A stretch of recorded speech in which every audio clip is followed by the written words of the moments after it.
நிச்சயதார்த்தத்துக்கு முன்னாலேயே பொண்ணை விதவிதமா அலங்காரம் பண்ணி நவராத்திரி விழா மாதிரி அசத்திட்டீங்களே.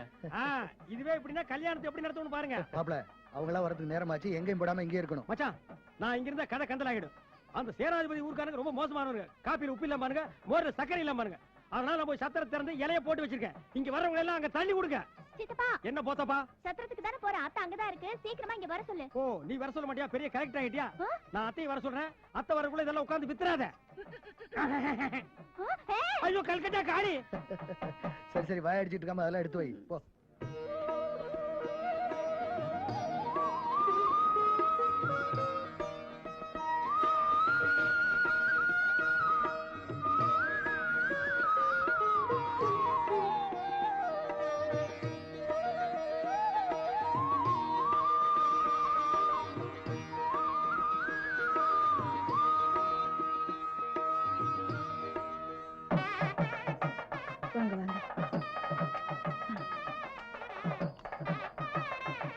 சேனாதிபதி, இந்த கல்யாணத்துக்கு நீ சம்மதிச்சிட்டேன்னு கேள்விப்பட்ட உடனே நான் ரொம்ப சந்தோஷப்பட்டேன். உக்கரபாண்டி, உண்மையிலே எனக்கு தான் சந்தோஷம். உள்ளவா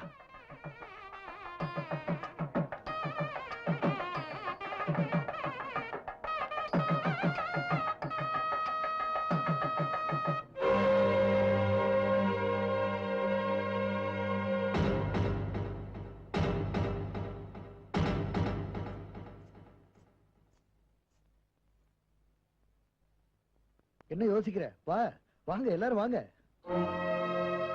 நான் வரேன், தட்டு மாத்திக்கிறேன், நிச்சயமும் பண்றேன்.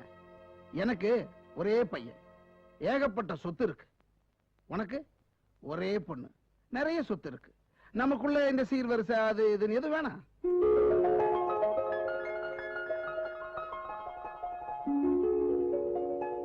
அதுக்கு பதிலா உன் தோல்ல இருக்கிற துண்டை எடுத்து என் காலில் இருக்கிற செருப்பை துடைக்கணும். என்ன அவரை சொன்னதுக்கே இவ்வளவு ஆத்திரப்படுறியே, அனுபவிச்ச எனக்கு எவ்வளவு ஆத்திரமா இருக்கும். ஏன் இப்படி கேட்டேன்? எதுக்காக இப்படி சொன்னேன்? 20 வருஷம் என் மனசு இன்னும் ஆறல.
ஐயா ஐயா கொஞ்சம் நில்லுங்க ஐயா, முடிச்சு வர தெரியல.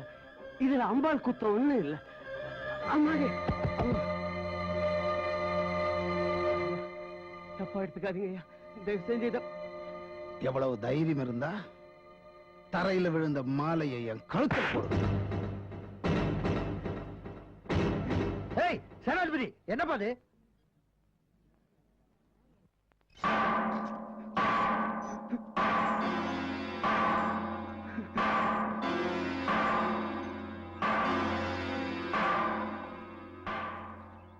கோவில்ங்கிறது ஒரு புனிதமான இடம். கோவில் வாசல்ல செருப்பு கட்டி வைக்கிறோம். கோயிலுக்குள்ள உள்ள வரைக்கும் நாம எல்லாம் போறோம். ஆனா கர்ப்ப கிரகத்துக்குள்ள போற அந்தஸ்து குருக்களுக்கு மட்டும்தான் இருக்கு. அப்படிப்பட்ட அந்தஸ்துல இருக்கிற ஒருத்தரை செருப்பால் அடிக்கிறதுங்கிறது மன்னிக்க முடியாத குற்றம். அதுக்காக சேனாதிபதியை ஊரை விட்டு தள்ளி வைக்கிறதோ இல்ல அபராதம் விதிக்கிறதோ எனக்கு சரியான தண்டனையா படல. தோல்ல இருக்கிற துண்டுக்கும் கால்ல இருக்கிற செருப்புக்கும் வித்தியாசம் தெரியாம நடந்துகிட்டதுனால எந்த கோவில்ல குருக்களை சேனாதிபதி செருப்பால் அடிச்சானோ அதே கோவில் வாசல்ல நாள் பூராவும் வந்து போறவங்களுடைய செருப்பை தான் தோல்ல இருக்கிற துண்டை எடுத்து துடைக்கணும். அதுல இருந்து வர்ற காசை உண்டியல்ல போடணும். இது நான் சேனாதிபதி கொடுக்கிற தண்டனை மட்டும் இல்ல, அவன் செஞ்ச தப்புக்கு பிராய்ச்சித்தமாவும் இருக்கட்டும். அதுக்கு நான் கட்டுப்படலன்னா பரம்பரையா நம்ம ஊர் வழக்கப்படி உனக்கு பூமி பூஜை நடக்கும். குடும்ப பந்தத்தை அறுத்துக்கிட்டு நம்ம 7 ஊர் மாரியம்மனுக்கே வம்சத்தை தாரவாத்து கொடுத்த இந்த 3 வீட்டுக்காரங்க பூமி பூஜையை நடத்தி வைக்கணும்னு உத்தரவு போடுவேன்.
அன்னைக்கு என் நெஞ்சில ஏற்பட்ட காயத்தை இன்னை காத்திக்கலன்னா நான் என்னை காத்திக்க போறேன்.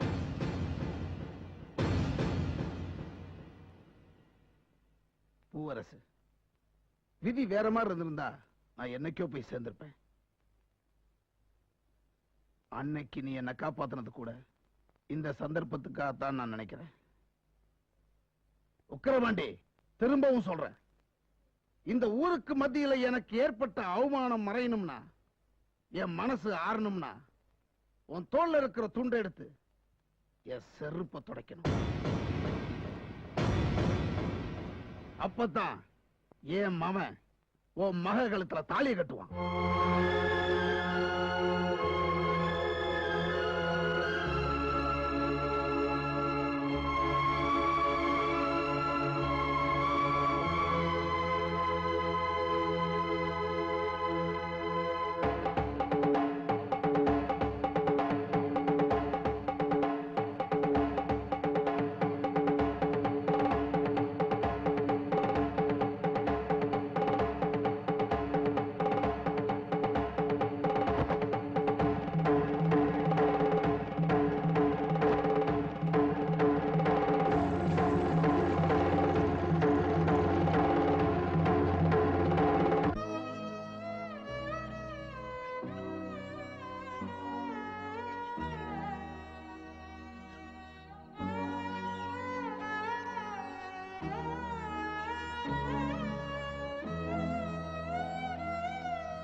ஏன்டா இப்படி விடுற? நாய்க்கு துரத்துதா? பேப்பரை பாருங்கண்ணே.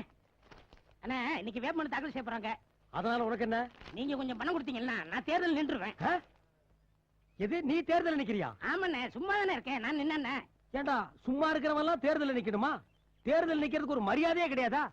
தெருவுல நிக்கிற நாய் நீ தேர்தல் நிக்கணுமா? ஜனநாயக நாட்டுல யார் வேணாலும் தேர்தலில் நிக்கலாம்னே.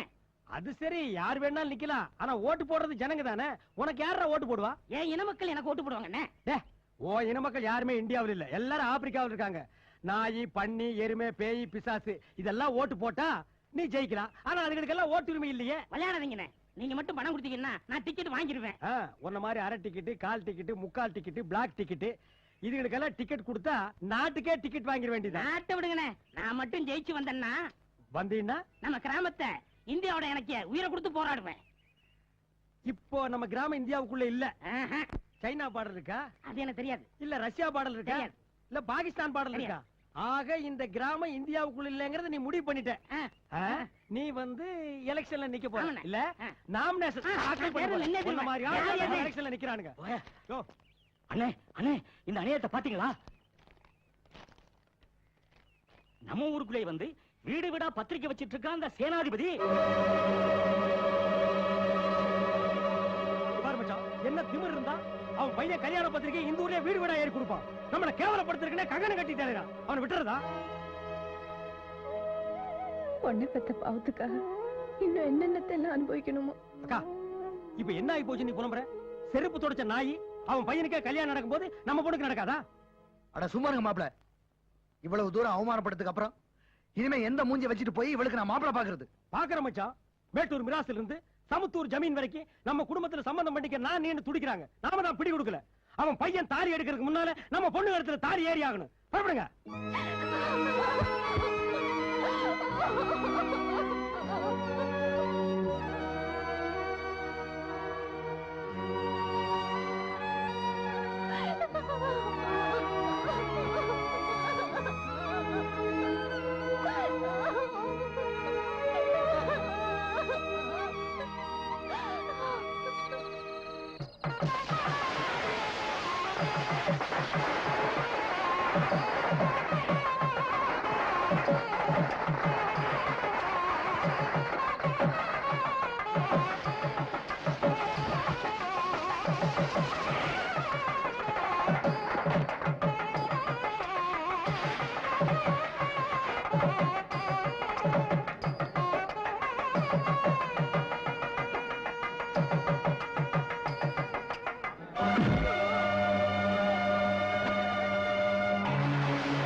பாரு, இங்க பாருமா சுந்தரி.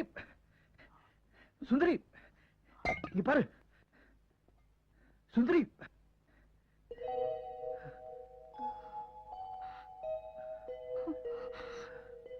சுந்தரி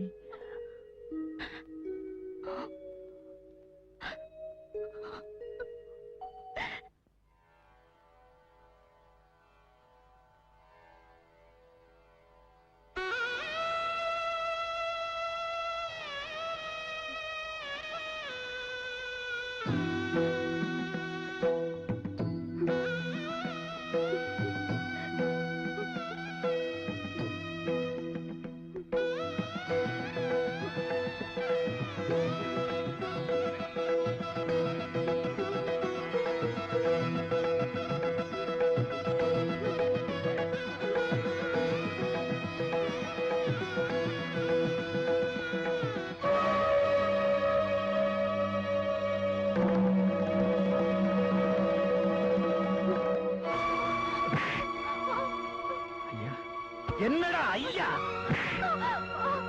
செத்தவங்க நாங்க என்ன செத்தா போயிட்டோம்? அயோக்கிய பேர, என் பொண்ணு கல்யாணம் பண்ணி வைக்க நீ யாரா?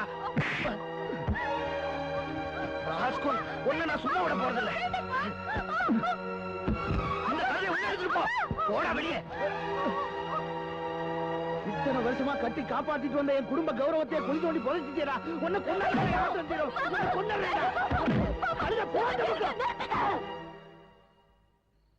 இனிமே அவர் மேல கைய வச்சீங்க. காவேரி, யாரை பார்த்து கை நீட்டி பேசுற? உன் புருஷனை பார்த்துதான். யாரும் யாரையும் கட்டாயப்படுத்தி கல்யாணம் பண்ணி வைக்கல.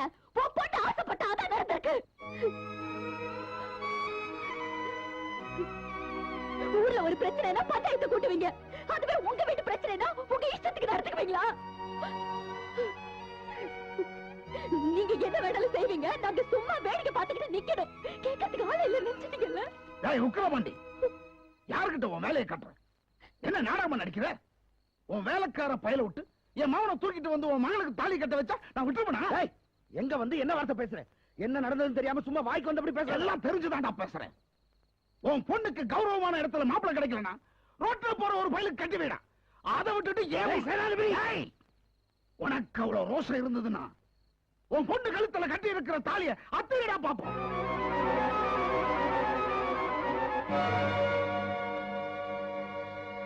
சின்ராசு வரா வாடா,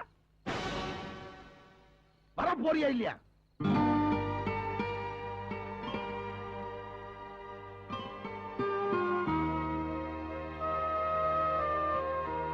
உக்கிரபாண்டி, என் பையனை எனக்கு எதிராக திருப்பி விட்டல்ல, எனக்கு ஏற்பட்ட அவமானத்துக்கு நீ பதில் சொல்லியே ஆகணும்.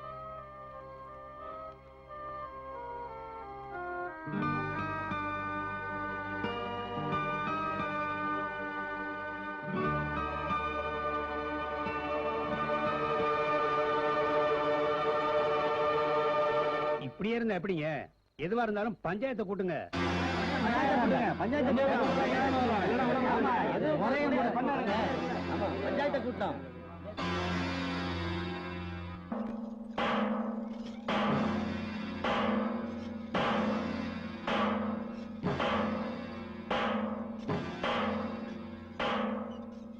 பெத்தவங்களுக்கு அது பொண்ணா இருந்தாலும் சரி, ஆணா இருந்தாலும் சரி, அவங்கள வளர்த்து ஆக்கி அவங்களுக்கு ஒரு கல்யாணத்தை பண்ணி வச்சு கண்குளிர பாக்கணுங்கிறத தவிர வேற எந்த ஆசையும் இருக்க முடியாது. அந்த ஆசையில மண்ணை போடுற மாதிரி என் வீட்டுல வேலை பார்த்த பைய அவங்க விருப்பப்பட்டாங்கிறதுக்காக திருட்டுத்தனமா தாலியை கட்ட வச்சு கல்யாணம் பண்ணது மன்னிக்க முடியாத குற்றம். இந்த கல்யாணம் முறையில்லாம நடந்திருக்கு. இதை இப்படியே விட்டுட்டா அப்புறம் குடும்பம், ஊர் கட்டுமானம் இதுக்கெல்லாம் அர்த்தம் இல்லாம போயிடும். தப்பான முறையில் இந்த கல்யாணம் நடந்திருந்தாலும் கட்டின தாலி கட்டினதுதான். அத அறுத்தறின்னு சொல்றதுக்கு யாருக்கும் உரிமையும் இல்ல, அது தர்மமும் இல்ல. அதனால சுந்தரி சின்ராஸ் கல்யாணத்தை இந்த பஞ்சாயத்து ஏத்துக்குது.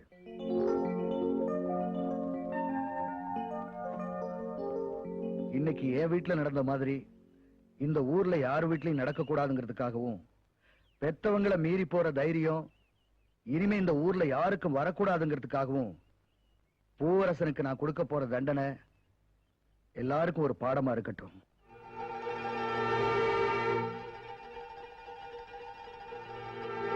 சுத்தப்பட்ட அத்தனை ஊர் ஜனங்க முன்னாடி 3 வீட்டுக்காரங்க பூவரசனுக்கு பூமி பூஜை தண்டனையை நிறைவேற்றணும்னு தீர்ப்பு சொல்றேன்.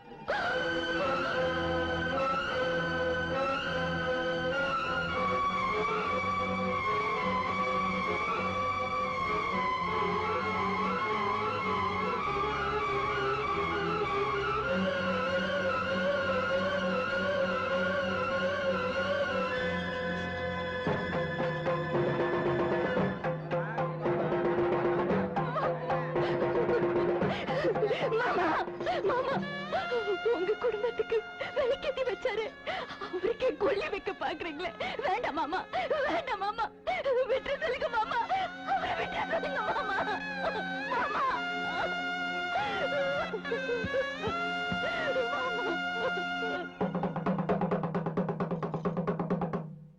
இதனால ஊர்க்காரங்களுக்கு தெரிவிச்சுக்கிறது என்னன்னா, தோரணவாசல் கிராமத்துல பூவரசனுக்கு பூமி பூஜை போட போறாங்க.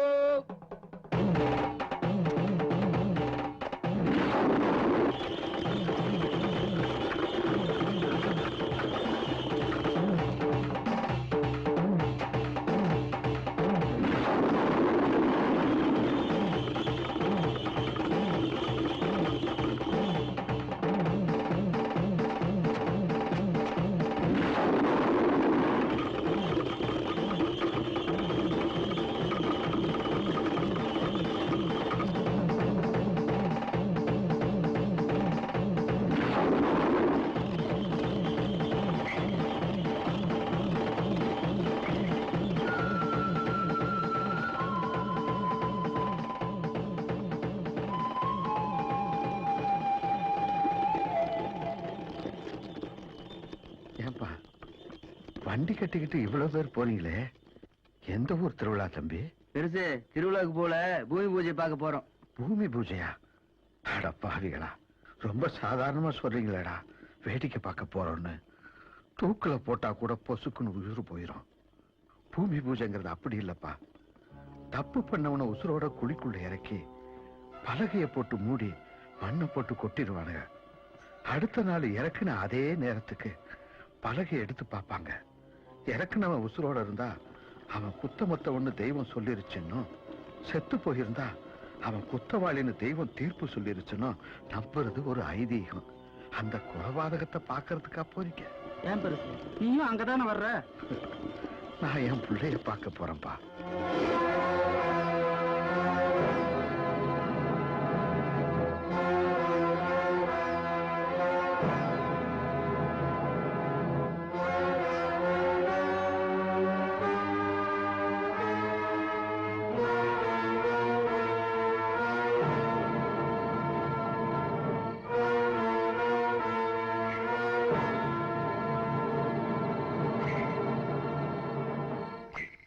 அம்மா,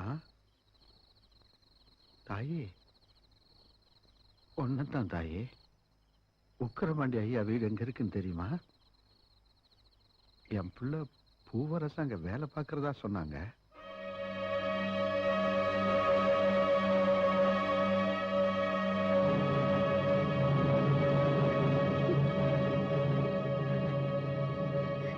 ஐயோ, உன்னை தேடிக்கிட்டு உங்க அப்பா வந்திருக்காரியா? அப்பாவா? யாருமே இல்லாத அனாதைன்னு சொன்னீங்கய்யா. சரி, அது இருக்கட்டும். அப்பா எங்க? உன்னை தேடிக்கிட்டு மாமா வீட்டுக்கு போயிருக்காரு. இந்த விவரம் எல்லாம் தெரிஞ்சதுன்னா நேரா இங்கதான் வருவாரியா. என்னையா யோசிக்கிற?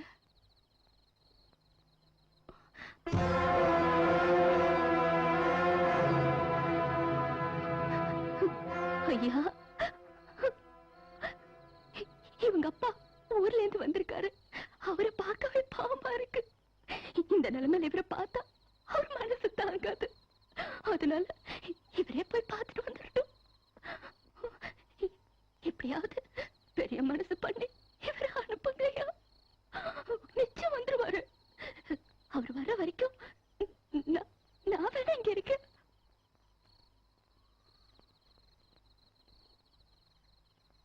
போகலாம். ஆனா தீர்த்த குடம் வந்து பூஜை ஆரம்பிக்கிறதுக்குள்ள பூவரசு இங்க இருக்கணும்.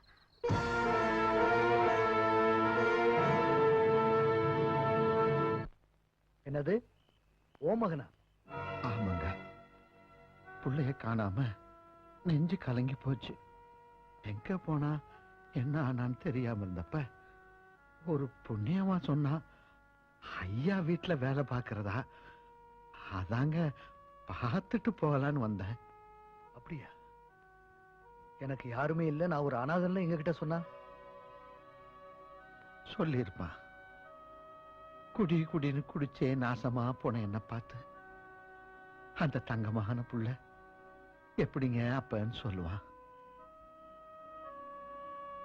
என்ன மச்சான், பிச்சைக்காரன் கூட பேசிட்டு இருக்கீங்க? நான் பிச்சைக்காரன் இல்லைங்க. பின்ன பேங்க் மேனேஜரா? நான் பிச்சை எடுக்க வரலைங்க. என்ன பிச்சை போட வந்தியா?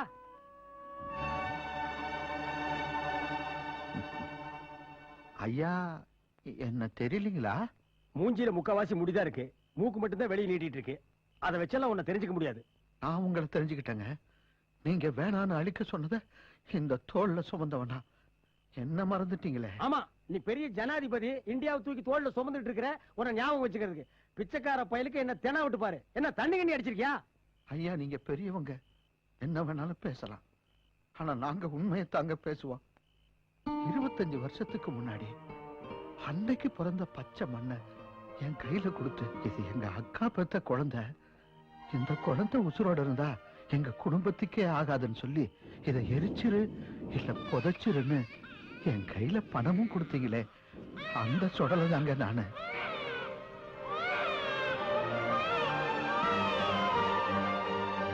இவ்வளவு நாளா என் நெஞ்சுக்குள்ள புகஞ்சுகிட்டு இருந்த நெருப்பு அணையிற நேரம் வந்துருச்சு. ஐயா, பூவரசனை பெத்தவங்க யாருங்கிறதும் அவனை கொல்றதுக்கு நீங்க கொடுத்த பணமும் தான் என் மனசுல பாரமா இருந்துகிட்டு இருக்கு. அதை நான் சாகிறதுக்கு முன்னாடி இறக்கி வச்சிடணும். அவனை பெத்தவங்க உசுரோட இருந்தா அவனை அவங்க கிட்ட ஒப்படைச்சிருங்கய்யா. இந்தாங்கய்யா நீங்க கொடுத்த பணம்.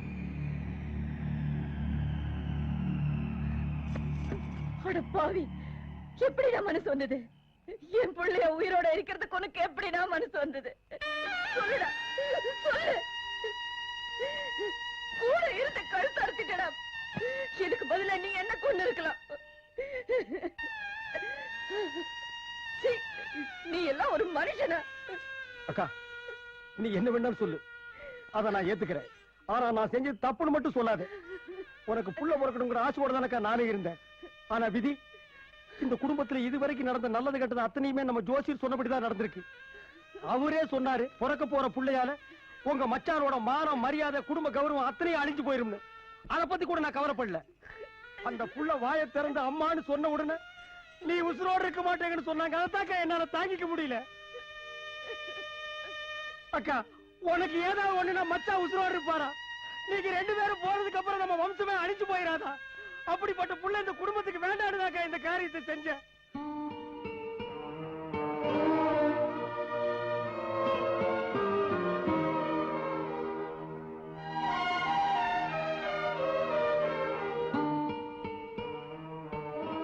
எங்க என் புள்ள செத்து பிறந்துச்சுன்னு சொன்னீங்களே, உண்மையிலே செத்து தான் பிறந்ததா? சொல்லுங்க, சொல்லுங்க. ஐயோ, நான் அவனை என்னெல்லாமோ சொல்லி திட்டி இருக்கேன். பெத்த வயிறு பார்த்து எறியுதுங்க. நான் அவனை பார்க்கணும். அவன் என்ன அம்மான்னு வாயார கூப்பிடுறத என் காதால கேட்கணும். அதுக்கப்புறம் நான் செத்த கூட பரவாயில்லைங்க. நான் அவனை பார்க்கணும், நான் அவனை பார்க்கணுங்க. என் பிள்ளைய உசுரோட குழியில இருக்க சொல்லிட்டீங்களே, அது நடக்க கூடாதுங்க. வேணாங்க. அவன் கூட பிறந்தவளுக்கு தானே அவன் கல்யாணம் பண்ணி வச்சான். என் பிள்ளை சாக கூடாது, அந்த கொடுமை நடக்க கூடாதுங்க. இத பாருங்க, நான் உசுரோட இருக்கணும்னா என் பிள்ளை காப்பாத்துங்க. வாங்க வாங்க வாங்க.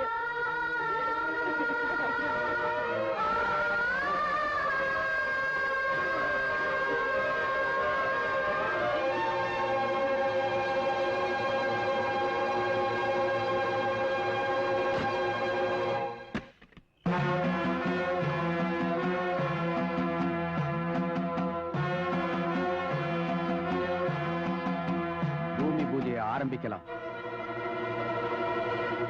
டேய் புலிப்பாண்டி, பஞ்சாயத்துங்கிற பேர்ல அவன் தன்னோட குடும்ப கௌரவத்தை காப்பாத்திக்கிட்டான்.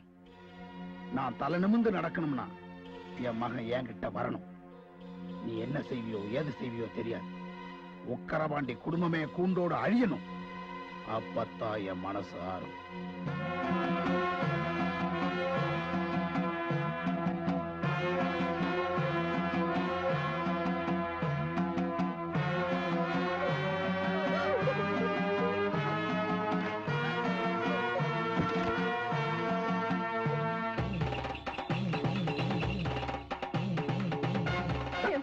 பார்க்கணுங்க.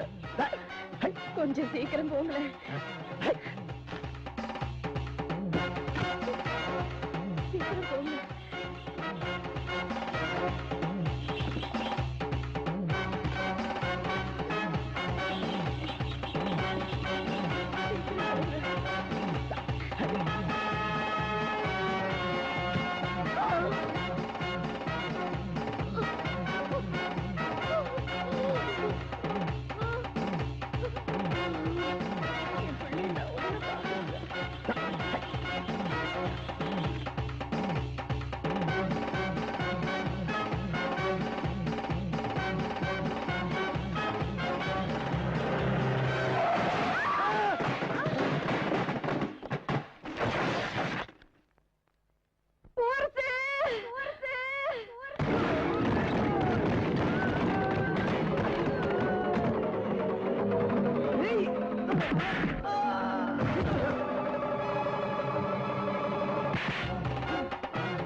என் பிள்ளைய காப்பாத்துங்களேன், காப்பாத்துங்களேன்.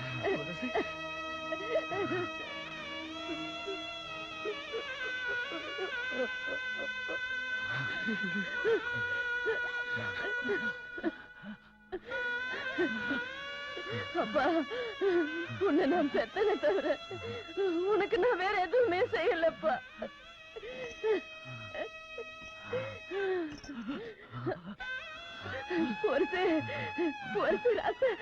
பாருப்பா, இங்க பாரு, என்ன ஒரு தடவை அம்மான்னு கூப்பிடுப்பா. எப்பா, நீ உயிரோட இருக்கும் போது உனக்கு தேவசம் கொடுத்தப்பா. அப்படிப்பா தாத்தா, ஒரு தடவை கூப்பிடுப்பா. என்ன பாரு, பாருப்பா, ஒரு தடவை கூப்பிட சொல்லுங்களேன், ஒரு தடவை கூப்பிடுப்பா.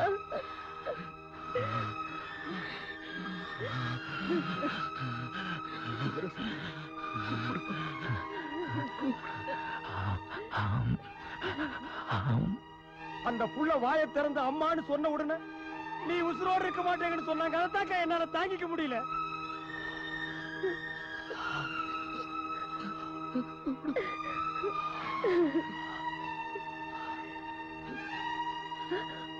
முத்துவரசு